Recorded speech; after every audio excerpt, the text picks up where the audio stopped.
கர்த்தருடைய பரிசுத்த நாமத்திற்கு மகிமை உண்டாவதாக. மீண்டும் இந்த நாளிலும் உங்கள் ஒவ்வொருவரோடும் தியானிக்கும்படியாக ஒரு சிறிய தியானத்தை கர்த்தருடைய கிருபையிலே எடுத்து வந்திருக்கிறேன்.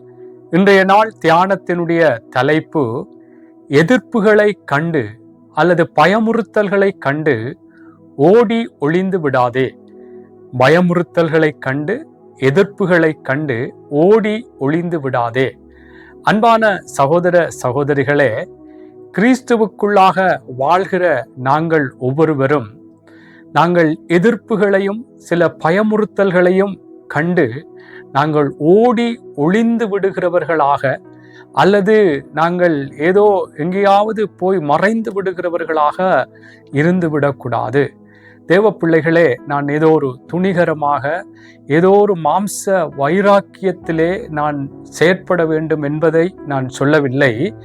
தேவனுடைய பிள்ளைகள் தேவனுக்குள்ளாக நாங்கள் வாழும் பொழுது எங்களுக்கு பல எதிர்ப்புகள், உபத்திரவங்கள் அல்லது உபத்திரவப்படுத்துவதற்கு ஏதுவான சில சம்பவங்கள், சில எதிரான பேச்சுக்கள், காரியங்கள் வரும் என்றுதான் வேதம் சொல்லுகிறது. ஆனால் இவைகளை கண்டு நாங்கள் ஓடி ஒளிந்து விடுகிறவர்களாக அல்ல, அல்லது ஓடி மறைந்து ஏதோ எங்களை இந்த இதிலிருந்து தப்பித்து கொள்ள வேண்டும் என்பதற்காக அன்பானவர்களே நாங்கள் செயற்படாமல், நாங்கள் கர்த்தருக்குள்ளாக எங்களுக்கு எதிராக வருகிற பயமுறுத்தல்களையும் எதிர்ப்புகளையும் எதிரான சூழ்நிலைகளையும் கர்த்தருக்குள்ளாக அவைகளை அன்பானவர்களே நாங்கள் கையாள்கிறவர்களாக, அதை நாங்கள் எப்படியாக அந்த எதிர்ப்புகள் மத்தியிலே, பயமுறுத்தல்கள் மத்தியிலே, அல்லது எதிராக வருகிற அந்த சூழ்நிலைகள், பேச்சுக்கள், பலவிதங்களிலே பல செயற்பாடுகளை செய்கிற அந்த நிலைகள், அந்த சூழ்நிலைகளிலே நாங்கள் எப்படி கர்த்தருக்குள்ளாக செயற்பட வேண்டும் என்பதை அறிந்து அன்பானவர்களே நாங்கள் செயற்பட வேண்டும். அதை விட்டு நாங்கள் ஓடி ஒளிந்து விடுகிறவர்களாக, நாங்கள் ஏதோ எங்கேயோ போய் மறைந்து இது இப்படி எதிர்ப்பு வந்துவிட்டது, பயமுறுத்தல் வந்துவிட்டது, இனி இப்படியெல்லாம் செய்யக்கூடாது என்று அப்படி ஒளிந்து விடுகிறவர்கள் அல்ல. அதே நேரம் ஒரு மாம்சத்துக்குரிய பிரகாரமாக அதில் நின்று செயற்படுகிறவர்களாக, அல்லது எதிராக வருகிறவர்களோடு காரியங்களை நடப்பிக்கிறவர்களாக அல்லாமல் கர்த்தருக்குள்ளாக அவைகளை, அன்பானவர்களே, அந்த எதிர்ப்புகள் மத்தியிலே அவைகளை நாங்கள் சந்திக்க வேண்டும். அந்த பயமுறுத்தல்களை நாங்கள் சந்திக்க வேண்டும். நாங்கள் பயப்படாதபடி கர்த்தருக்குள்ளாய் கர்த்தர் என்ன சொல்லுகிறாரோ அதை நாங்கள் செயற்படுத்துகிறவர்களாக, பேசுகிறவர்களாக அன்பானவர்களே நாங்கள் இருக்க வேண்டும். அதனால்தான் நான் திருப்ப சொல்லுகிறேன், மாம்சத்தில் அல்ல, கர்த்தரை சார்ந்து. அதனால்தான் நீதிமொழிகளிலே ஒரு வார்த்தை இருக்கிறது. நீதிமொழிகள் 3வது அதிகாரம் 5வது 6வது வசனம் சொல்லுகிறது, உன் சுய புத்தியின் மேல் சாயாமல் உன் முழு இருதயத்தோடும் கர்த்தரில் நம்பிக்கையாயிருந்து உன் வழிகளில் எல்லாம் அவரை நினைத்துக்கொள், அப்பொழுது அவர் உன் பாதைகளை செவ்வைப்படுத்துவார். ஆகவே அன்பானவர்களே, எங்கள் வழிகளில் எல்லாம் அவரை நினைத்து கொள்ள வேண்டும். எங்களுடைய சுய புத்தியிலே நாங்கள் சாயாமல் எங்கள் வழிகளில் எல்லாம் முழு இருதயத்தோடும் கர்த்தர் மேல் நம்பிக்கையாயிருந்து அவரை நினைத்து கொள்ள வேண்டும். அவருடைய வழிகளை நாங்கள் நினைத்து அன்பானவர்களே அந்த எதிர்ப்புகள், அந்த பயமுறுத்தல்கள் மத்தியிலே கர்த்தர் என்ன சொல்லி இருக்கிறாரோ அதை நாங்கள் பேசுகிறவர்களாக, அதன் பிரகாரம் நடக்கிறவர்களாக இருக்க வேண்டும். அதை விட்டு நாங்கள் ஓடி ஒளிந்து விடுகிறவர்களாக அல்ல, அல்லது மறைந்து ஏதோ தப்பி பிழைக்கிறோம் என்று சொல்லி ஏதோ இங்கே போகிறவர்களாக அல்ல. அந்த எதிர்ப்புகள் மத்தியிலும் பயமுறுத்தல்கள் மத்தியிலும் எங்களுடைய சுய புத்தியிலே சாயாமல் கர்த்தர் மேல் நம்பிக்கையாயிருந்து அவர் என்ன சொல்லுகிறாரோ, அவருடைய வார்த்தை எப்படி எங்களுக்கு வெளிப்படுத்தப்பட்டிருக்கிறோ அதன் பிரகாரம் பேசுவோம், அதன் பிரகாரம் நாங்கள் செயற்படுவோம். அவன் அதை விட்டு மனுஷர்கள் பயமுறுத்துகிறார்களே, மனுஷர்கள் எதிராக வருகிறார்கள் என்று ஓடி ஒளிந்து விடக்கூடாது. பாருங்கள், நான் ஒரு சம்பவத்தை சொல்லுகிறேன்.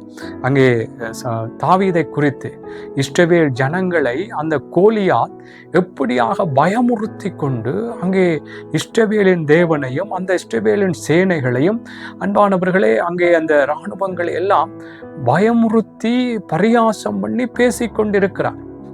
இந்த வேளையிலே அங்கே இருந்த அந்த ராஜா சவுல் ராஜாவும் அந்த சேனைகளும் பயந்து அவன் பேசும் பொழுது அங்கே ஒடுங்கி இருப்பார்கள் என்றுதான் வேதம் சொல்லுகிறது. அப்படி ஓடி அங்கே பயந்து இருந்தார்கள் என்று. ஆனால் இங்கே தாவீது அன்பானவர்களே இவனுடைய இந்த பரியாசம் பண்ணி இஸ்ரவேலின் தேவனையும் அந்த சேனைகளையும் பரியாசம் பண்ணி பேசுகிற இந்த சத்தத்தை கேட்ட தாவீது எப்படியாக இந்த ராட்சதனான இந்த கோலியாத்தை அன்பானவர்களே முறியடிக்கும்படியாக அவனோடு யுத்தம் பண்ணும்படியாக கர்த்தரை சார்ந்து கர்த்தருடைய பலத்திலே அந்த பயமுறுத்தலுக்கு பயப்படாமல் அந்த அந்த அந்த எதிர்ப்புகளுக்கு எதிரான காரியங்கள் பேசுகிற விடயங்கள்ல அன்புக்குரியவர்களே அதற்கு பயந்து ஒளிங்காமல் கர்த்தருக்குள்ளாக அந்த அந்த ராட்சதனை அந்த எதிரியை சந்திக்கும்படியாய் கடந்து போகிறதை நான் வாசிக்கிறேன். பாருங்கள், அங்கே அன்புக்குரியவர்களே 1 சாமுவேலின் புஸ்தகம் 17வது அதிகாரம் 40 நான் வாசிக்கிறேன். பாருங்கள், 17வது அதிகாரம் 40வது வசனத்திலிருந்து பாருங்கள். தன் தடியை கையிலே பிடித்து கொண்டு ஆற்றில் இருக்கிற 5 கூழாங்கல்லை தெரிந்து கொண்டு அவைகளை மெய்ப்பருக்குரிய தன்னுடைய அடைப்பையிலே போட்டு தன் கவனை தன் கையிலே பிடித்து கொண்டு அந்த பெலிஸ்தன் அண்டையிலே போனான். பெலிஸ்தனும் நடந்து தாவீதண்டைக்கு கிட்டி வந்தான். பரிசையை பிடிக்கிறவன் அவனுக்கு முன்னாக நடந்தான். பெலிஸ்தன் சுற்றி பார்த்து தாவீதை கண்டு அவன் இளைஞனும் சௌந்தரிய ரூபமான சிவந்த மேனியுள்ளவனாய் இருந்தபடினால் அவனை அசட்டை பண்ணினான். பெலிஸ்தன் தாவீதை பார்த்து, நீ தடிகளோடு என்னிடத்தில் வர நான் நாயா என்று சொல்லி அவன் தன் தேவர்களை கொண்டு தாவீதை சபித்தான். பின்னும் அந்த பெலிஸ்தன் தாவீதை பார்த்து, என்னிடத்தில் வா, நான் உன் மாம்சத்தை ஆகாத்து பறவைகளுக்கும் காட்டு மிருகங்களுக்கும் கொடுப்பேன் என்றான். அதற்கு தாவீது பெலிஸ்தனை நோக்கி, நீ பட்டயத்தோடும் ஈட்டியோடும் கேடகத்தோடும் என்னிடத்தில் வருகிறாய், நானோ. பாருங்கள், என்ன இந்த இதில் தான் தாவீதினுடைய காரியம். அந்த பெலிஸ்தனோடு யுத்தம் பண்ணுவதற்கு எப்படி போகிறான்? ஒரு மாம்ச வைராக்கியத்தில் அல்ல, சுயபலத்தில் அல்ல, அங்கே சுய புத்தியிலே சாய்ந்தல்ல, கர்த்தரை சார்ந்து கர்த்தருடைய அந்த பலத்திலே இந்த எதிரியை சந்திக்கும்படியாக போகிறான். பாருங்கள் என்ன சொல்கிறான், நானோ நீ நிந்தித்த இஸ்ரவேலுடைய இராணுவங்களின் தேவனாகிய சேனைகளுடைய கர்த்தரின் நாமத்திலே உன்னிடத்திலே வருகிறேன். இன்றைய தினம் கர்த்தர் உன்னை என் கையில் ஒப்பு. பாருங்கள், திருப்ப திருப்ப கர்த்தரை முன்னிலைப்படுத்தினான். இன்றைய தினம் கர்த்தர் உன்னை என் கையில் ஒப்புக் கொடுப்பார். நான் உன்னை கொன்று உன் தலையை உன்னை விட்டு வாங்கி பெலிஸ்தருடைய பாளையத்தின் பிணங்களை இன்றைய தினம் ஆகாயத்து பறவைகளுக்கும் பூமியின் காட்டு மிருகங்களுக்கும் கொடுப்பேன். அதனால் இஸ்ரவேலின் தேவன் ஒருவர் உண்டு என்று பூலோகத்தார் எல்லாரும் அறிந்து கொள்வார். கர்த்தரை சார்ந்து கொண்டு போகிறான். எதிரான சூழ்நிலையிலே பயமுறுத்தி கொண்டிருந்த இந்த ராட்சதனுக்கு எதிராக கர்த்தரை சார்ந்து பயந்து இவனும் ஒளிந்து விடவில்லை, மறைந்து போயிருக்கவில்லை, கர்த்தரை சார்ந்து போகிறான். கர்த்தருடைய நாமத்திலே வருகிறேன் என்று சொல்லி கர்த்தர் உன்னை எப்படியாக கொன்று இன்றைக்கு இந்த பூலோகத்தார் எல்லாரும் நீ இஸ்ரவேலிலே தேவன் ஒருவர் உண்டு என்று அறிந்து கொள்ளத்தக்கதாய் இன்றைக்கு உன்னை என்னுடைய கையில் ஒப்புக் கொடுப்பார் என்று சொல்ல. பாருங்கள், 47 சொல்லு, கர்த்தர் பட்டயத்தினாலும் ஈட்டினாலும் ரட்சிக்கிறவர்கள் அல்ல என்று இந்த எனக்கூட்டம் எல்லாம் அறிந்து கொள்ளும். யுத்தம் கர்த்தருடையது, அவர் உங்களை எங்கள் கையில் ஒப்புக் கொடுப்பார் என்றான். அப்பொழுது அந்த பெலிஸ்தன் எழும்பி தாவீதுக்கு எதிராக கிட்டி வருகையில் தாவீது தீவிரமாய் அந்த சேனைக்கும் அந்த பெலிஸ்தனுக்கும் எதிராக ஓடி தன் கையை அடைப்பத்திலே போட்டு அதிலிருந்து ஒரு கல்லை எடுத்து கவனிலே வைத்து சுழற்றி பெலிஸ்தனுடைய நெற்றியிலே பட எறிந்தான். அந்த கல் அவன் நெற்றியில் பதிந்து போனதினால் அவன் தரையிலே முகங்குப்புற விழுந்தான். இவ்விதமாக தாவீது ஒரு கவனினாலும் ஒரு கல்லினாலும் பெலிஸ்தனை மேற்கொண்டு அவனை மடங்கடித்து அவனை கொன்று போட்டான்.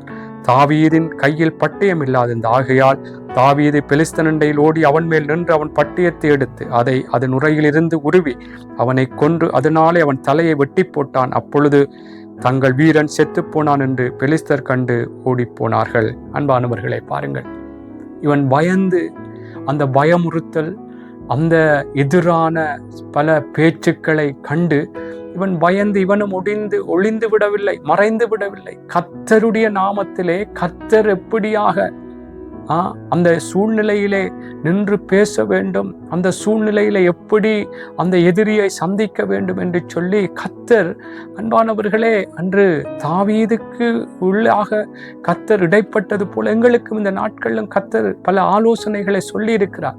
எதிரிகளை காணும் பொழுது, பயமுறுத்தல்களை எங்களுக்கு மனுஷர்கள் வெளிப்படுத்தும் பொழுது பயந்து ஒளிந்து விடக்கூடாது. கர்த்தருக்குள்ளாக தைரியமாயிருக்க வேண்டும். கர்த்தருடைய நாமத்தினாலே நாங்கள், அன்புக்குரியவர்களே, அந்த இடத்திலே நாங்கள் காரியங்களை செய்ய வேண்டும். ஆமென். அவர்கள் வரும்பொழுது கர்த்தருக்குள்ளாக சில ஆலோசனைகளை சொல்ல வேண்டும். ஆமென். கர்த்தருடைய நாமத்தினாலே அந்த இடங்களை நாங்கள் சுதந்தரிக்க வேண்டும். எதிராய் வருகிற மனுஷனை கூட ரட்சிப்பதற்கு ஏதுவாக நாங்கள் கர்த்தருடைய நாமத்திலே அவர்களுக்குள்ளே தேவனுடைய காரியங்களை நாங்கள் வெளிப்படுத்த வேண்டும். அதை விட்டு நாங்கள் பயந்து ஒடிந்து விடக்கூடாது. பாருங்கள், அன்று சாத்ராக், மேஷாக், ஆபேத்நேகோவை பயமுறுத்தினான் அந்த நேபுகாத்நேச்சார். நீங்க வணங்க வேண்டும், வணங்காவிட்டால் அக்கினி சூளையிலே போடப்படுவீர்கள். ஆனால் அவங்கள் பயப்படாதபடி, நாங்கள் ஆராதிக்கிற தேவன் அவர் விடுவிப்பார், விடுவிக்காமல் போனாலும் அவர்தான் தேவன், இதை நாங்கள் வணங்க மாட்டோம். அங்கே பயப்படவில்லை. அந்த அக்கினி சூளையிலே போடுவோம் என்று சொன்னபொழுது பயப்படவில்லை. இதுதான் எங்களுடைய தேவன், இப்படித்தான் கர்த்தர் சொல்லுகிறார் என்று சொல்லி தைரியமாய் நின்றார்கள். மாம்சத்தில் அல்ல, கர்த்தருக்குள்ளே வைராக்கியம் அண்டார்கள். அன்பானவர்கள், இன்றைக்கும் நான் சொல்லுகிற காரியம், பயமுறுத்தல்களுக்கு பயந்து எதிரான சூழ்நிலைகளை கண்டு ஒளிந்து விடாதபடி, மறைந்து விடாதபடி, எப்படியாவது தப்பி எங்கேயாவது போவோம் என்று இருந்து விடாதபடி, கர்த்தருக்குள்ளாக கர்த்தர் என்ன சொல்லுகிறார் அதை அந்த இடத்திலே அறிக்கை செய்வோம். கர்த்தருடைய நாமத்தினாலே, ஆமென். அப்படி எதிராக வருகிற அந்த சூழ்நிலைகளிலே அந்த மனுஷர்களுக்குள்ளே இருக்கிற அசுத்த ஆவிகளை நாங்கள் கடிந்து அப்புறப்படுத்தி ஜெபிப்போம். கர்த்தர் அந்த இடத்திலே அற்புதமான காரியங்களை செய்வார். அதனாலே பயந்து ஒளிந்து இருக்க வேண்டாம், மறைந்து போய் இருக்க வேண்டாம். கர்த்தருக்குள்ளாக கர்த்தரை சார்ந்து, எங்களுடைய சுய புத்தியில் அல்ல, தேவனை சார்ந்து அவரிடத்திலே முழு இருதயத்தோடு எங்கள் வழிகளில் எல்லாம் அவரை நாங்கள் அறிக்கை செய்யும் பொழுது கர்த்தர் வழிகளை செவ்வாய்ப்படுத்துவார். எதிரிகள் மத்தியிலே எங்களுக்கு ஒரு பந்தி ஆயத்தப்படுத்துவார். ஆமென். எதிராக எழும்புற ஆயுதங்களை வாய்க்காதே போக பண்ணுவார். ஆகவே அன்பானவர்களே, கர்த்தருக்குள்ளாக கர்த்தர் எங்களுக்கு எதிரான சூழ்நிலைகள் வரும் பொழுது, பயமுறுத்தல்கள் வரும் பொழுது என்ன செய்ய வேண்டுமோ அதைத்தான் அங்கே அந்த இடத்துல இருந்து செய்யணும். அதை விட்டு நாங்கள் தப்பி ஒளிந்து ஓடி மறைந்து விடக்கூடாது.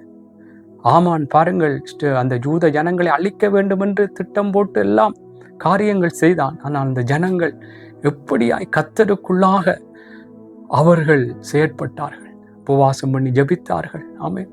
கர்த்தர் காரியங்களை மாறுதலாய் கொண்டு வந்தார். அன்பானவர்களே, நான் சொல்லுகிற காரியம், கர்த்தருக்குள்ளாக இன்றைக்கு நானும் நீங்களும் என்ன செய்ய வேண்டும்? அன்பானவர்களே, எதிரான பயமுறுத்தல்கள், எதிரான சூழ்நிலைகள் வரும் பொழுது நாங்கள் மாம்சத்திலே வைராக்கியம் கொள்ளாமல் கர்த்தரை சார்ந்து, கர்த்தருக்குள்ளாய் எப்படி அந்த எதிரான சூழ்நிலைகளிலே பயமுறுத்தல்கள் வரும் பொழுது அந்த இடத்துல எப்படி கர்த்தருக்குள்ளே பேசுவோம், அப்படி பேசுவோம். கர்த்தர் கிரியை செய்வார். கர்த்தர் இங்கே தாவீதை பார்க்கும் பொழுது அந்த பெலிஸ்தனை எப்படி கோலியாத்தை எதிர்கொள்ளும்படியாய் அங்கே போகும் பொழுது, இன்றைக்கு கர்த்தர் உன்னை என் கையில் ஒப்பு கொடுப்பார். உன்னை கர்த்தர் இது கர்த்தருடைய யுத்தம். இப்படி போனான். இப்படி அன்பானவர்கள், நாங்களும் எங்களுடைய எதிரான சூழ்நிலைகளிலே இப்படிப்பட்ட மனிதர்களுடைய காரியங்கள் வந்தாலும் கர்த்தருக்குள்ளாய் பேசுவோம். அவர்களும் கூட ரட்சிப்புக்குள்ளே கடந்து வருவதற்கு எதிரான அந்த சூழ்நிலைகளை கூட அவர்கள் காரியங்களை கைவிட்டு தேவனை மகிமைப்படுத்துவதற்கு ஏதுவாயிருக்கும். அந்த நேபுகாத்நேச்சாரை பாருங்கள், எதிராக செயற்பட்டான். அக்கினி சூளை வரைக்கும் கொண்டு போய் போட்டார்கள். ஆனால் கர்த்தருக்குள்ளாக அந்த 3 வாலிபர்களும் இல்லை, கர்த்தர் தான் என்று சொல்லி பயப்படாமல் கர்த்தரை சார்ந்து பேசினார்கள். கர்த்தருக்குள்ளாக நின்றார்கள். கர்த்தர் அவர்களை தப்புவித்தார். அந்த ராஜாவே திருப்ப சொல்ல, இவர்களுடைய தேவன் தான் தேவன் என்று. ஆமென்.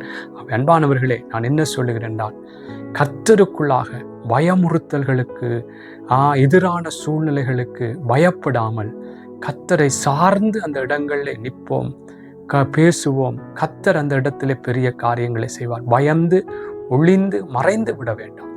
கர்த்தருக்குள்ளாக எங்களை தைரியப்படுத்தி அந்த இடத்திலே எங்களுடைய சுய புத்தியிலே சாயாமல் கர்த்தரை சார்ந்து பேசுவோம். கர்த்தர் நிச்சயமா இந்த இடத்தில் ஒரு மாற்றங்களை கொண்டு வருவார். இல்லை என்று சொன்னாலும் அன்பானவர்களே, கர்த்தருக்காக வைராக்கியம் கொள்வோம். அங்கே சாத்ராக், மேஷாக், ஆபேத்நேகோ என்ன சொன்னார்? இந்த தேவன் தான் எங்களுடைய தேவன், இந்த தேவன் எங்களை விடுவிப்பார், இல்லை என்றாலும் அவர் தான் தேவன். அப்படியாக நாங்கள் கர்த்தருக்காக வைராக்கியம் கொள்வோம். கர்த்தர் நிச்சயமாய் இந்த பூமியிலே எங்களை சத்துருக்கள் மத்தியில் ஒரு பந்தியை ஆயத்தப்படுத்தி எங்களை உயர்த்துவார். தாவீதை எப்படி அந்த கோலியாத்தை கொன்று தாவீதை உயர்த்தினது போல கர்த்தருடைய நாமத்தினாலே எல்லாரும் பயந்து ஒளிந்து கொண்டிருந்த வேளையிலே தாவீது கர்த்தருக்குள்ளாக அவன் சுய புத்தியிலே சாயல கர்த்தருக்குள்ளாய் கர்த்தரை சார்ந்து அந்த பெலிஸ்தனை முறியடித்தான். ஆமென். இன்றைக்கு நானும் நீங்கள் அன்பானவர்களே, இன்றைக்கு உங்களுடைய வாழ்க்கையில் எப்படி எதிரான சூழ்நிலைகள், பயமுறுத்தல்கள், தேவனுக்குள்ளாக வாழ முடியாதபடி, தேவனுடைய காரியங்களை செய்ய விடாதபடிக்கு, அல்லது உங்களுடைய குடும்பத்திலும் கூட பல விதங்களிலே தேவனுடைய பிள்ளைகளாக இருக்கிற உங்களுக்கு பல பயமுறுத்தல்கள் பல விடயங்களுக்குள்ளே வந்து கொண்டிருக்கலாம். கர்த்தரை சார்ந்து பேசுங்கள். ஆமென். இன்றைக்கு கர்த்தர் இந்த விடயத்தில் இந்த ஒரு வெற்றியை தருவார். இந்த யுத்தம் கர்த்தருடையது, கர்த்தரை சார்ந்து வருகிறேன் என்று சொல்லி அன்பானவர்களே பேசுங்கள். கர்த்தருக்குள்ளா வைராக்கியம் கொள்ளுங்கள். கர்த்தர் உங்களுக்காக எழுந்தருளுவார். ஆமென். ஆகவே எங்களுக்காய் இறங்கும்படி காத்திருந்து மனதுருகும்படி எழுந்தருளுகிற தேவன் நிச்சயமாய் பயமுறுத்தல்களுக்கும் மனுஷர்களுடைய பயமுறுத்தல்களுக்கும் எதிரான காரியங்களுக்கும் பயப்படாமல் கர்த்தரை சார்ந்து கொள்ளும் பொழுது கர்த்தர் எங்களுக்காக யுத்தம் பண்ணி எங்களை நிச்சயமாக அங்கே அவர்களுக்கு ஒரு ஆசீர்வாதமாக மாற்றுவார், எதிராக வருகிறவர்களுக்கு. ஆமென். சாத்ராக், மேஷாக், ஆபேத்நேகோவை எதிர்த்து அந்த ராஜாவை இவர்களுடைய தேவன் தான் தேவன். ஆமென். அப்படி கர்த்தர் மாற்றுவார். ஆகவே பயமுறுத்தல்களுக்கு எதிராக வருகிற பல காரியங்களை கொண்டு வருகிற மனிதர்களுக்கு பயப்படாமல் தைரியமாய் கர்த்தரை சார்ந்து அந்த இடங்களில் நில்லுங்கள். கர்த்தரை சார்ந்து பேசுங்கள். கர்த்தர் காரியங்களை அவர்களுக்குள்ளாக இருந்து நடப்பிப்பார். ஆமென்.